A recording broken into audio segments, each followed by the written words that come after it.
कुछ बच्चों का ये मैसेज आता है कि भैया हमने उन टीचर्स का सिलेबस ले लिया है, उन टीचर से मैं पढ़ रहा हूँ और वो क्या पर्याप्त है। बच्चे, कोई भी एक टीचर पर्याप्त मेरे हिसाब से तो नहीं है। आपको सेल्फ स्टडी भी करनी है। आपको मान लो उस पर्टिकुलर टीचर का कोई एक टॉपिक समझ में नहीं आ रहा, वो टॉपिक आप दूसरी जगह यूट्यूब वगैरह से किसी दूसरे टीचर से इजीली पढ़ सकते हैं। इसका यदि मैं आपको उदाहरण दूं तो गुरु द्रोणाचार्य के शिष्य हैं भीम, लेकिन बाद में वो बलराम जी से भी गदा विद्या सीख रहे हैं। यानी कि द्रोणाचार्य जैसे महान गुरु के बाद भी उन्हें जरूरत पड़ी बलराम जी से सीखना लर्निंग एक प्रोसेस है और ये सतत प्रोसेस है, कंटिन्यूअस प्रोसेस है। इसमें आपको लगे रहना, ये नहीं सोचना कि भाई मैंने इतना पढ़ लिया ये पर्याप्त हो गया, मैंने ये किताब पढ़ ली ये पर्याप्त हो गई। जब तक आपका सिलेक्शन नहीं हो जाता, जब तक आप जिस दौड़ में लगे हैं उस दौड़ में जीत नहीं जाते, तब तक आपको लगातार प्रयासरत रहना है। आजकल टीचर्स भी बड़े कमाल के हो गए हैं। वो क्या कहते हैं कि भाई इस सब्जेक्ट में हमारी मोनोपोली है, हम इस सब्जेक्ट के तोप हैं,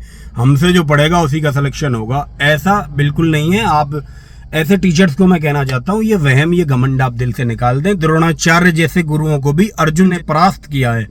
आज की डेट में बहुत कम टीचर्स ऐसे हैं जिन्होंने खुद कंपटीशन दिया है, निकाला है। कुछ गिने चुने नाम हैं जो ऐसे हैं, वरना बाकी सब तो एक ही सब्जेक्ट के तोप है ना। बाकी सब्जेक्ट का कैसे होगा? बाकी चारों सब्जेक्ट को कैसे साथ में लेकर चलना है, कैसे सामंजस्य बिठाना है, कैसे स्पीड को सही रखना है, ये सारी चीजें तो बच्चों को गाइड करनी पड़ेंगी ना। हम बड़े भाई की तरह यदि उन्हें गाइड कर रहे हैं तो कुछ टीचर्स के भी पेट में दर्द हो जा रहा है जो जॉब ले चुके हैं। वो ये आप ना कहें कि ये सब्जेक्ट पढ़ना है तो इसी पर्टिकुलर टीचर से पढ़ना पड़ेगा तभी आप इस सब्जेक्ट में पारंगत हो पाएंगे। ऐसी भी कोई बात नहीं है। ये सब बातें आप ना किया करें। जैसे मैंने यूट्यूब वगैरह से फ्री में सारी पढ़ाई की, तो मेरा भी कुछ कर्तव्य बनता है कि कुछ चीजें मैं लौटा दूं, कुछ चीजें मैं आने वाली जनरेशन को, अपने छोटे भाई बहनों को बता दूं। तो मैं तो वो काम कर रहा हूं। मैं सही नहीं समझता कि आपके पेट में इससे दर्द होना चाहिए।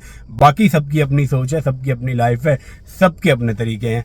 तो एग्जाम हॉल में बैठकर कैसे आता हुआ सवाल गलत हो जाता है, कैसे उस सिचुएशन से डील करना है, ये तो मुझे बताना पड़ेगा ना। बच्चे को, अपने छोटे भाई को मुझे बताना पड़ेगा ना। भाई जो चीजें आपको नहीं पता वो तो हमें बताने दीजिए बच्चों को। सिलेबस आपका खत्म हो गया है तो आप मॉक की प्रैक्टिस करिए, उसकी एनालिसिस करिए और रिवीजन करिए। लगे रहिए इस प्रक्रिया में जब तक आपकी जीत नहीं हो।